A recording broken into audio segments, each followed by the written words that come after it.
जनाब सदर, मेहमानान खुसूसी, असतिज़ा कराम और मेरे प्यारे हम मकतब साथियों, अस्सलामु अलैकुम।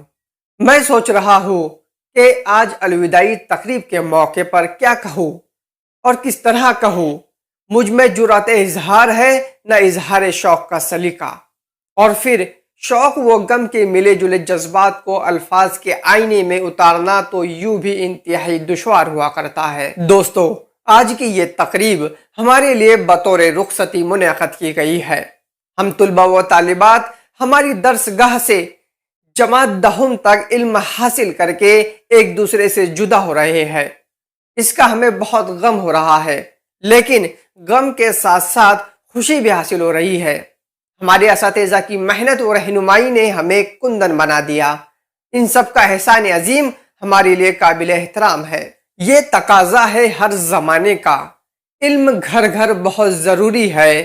कश्ती कौम पार करने को सच्चा रहबर बहुत जरूरी है। सामईन हजरात, हमारे असातिज़ा ने वक्त बर वक्त हमें दिनियात की मालूमात से भी नवाजा और हमें अखलाक व किरदार की तरफ मुतवज्जे किया।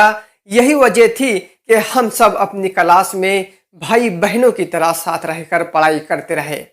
आज यही भाई और बहनें एक दूसरे से जुदा हो रहे हैं। अगर असातिज़ा के साथ मैंने अदब व एहतराम में कोई कोताही या गलती की हो तो माफ़ी चाहता हो। कभी मेरे हम मकतब साथियों की मुझसे दिल आज़ारी हुई हो तो माफ़ी चाहता हो। और मैं अपने हम मकतब साथियों से मुखातिब होते हुए ये कहना चाहूँगा, इल्म हासिल करते रहिए। तालीम हासिल करने का मकसद सिर्फ मुलाजिमत नहीं, बल्कि अखलाक व किरदार का नमूना बनकर जीने का अजीम रास्ता है।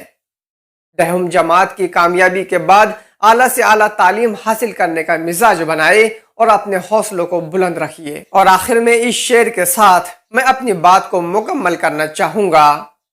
वो पलटते नहीं गुजरे हुए लम्हे फिर भी, वो पलटते नहीं गुजरे हुए लम्हे फिर भी, दिल पे बीती हुई यादों के नशा रह जाते हैं।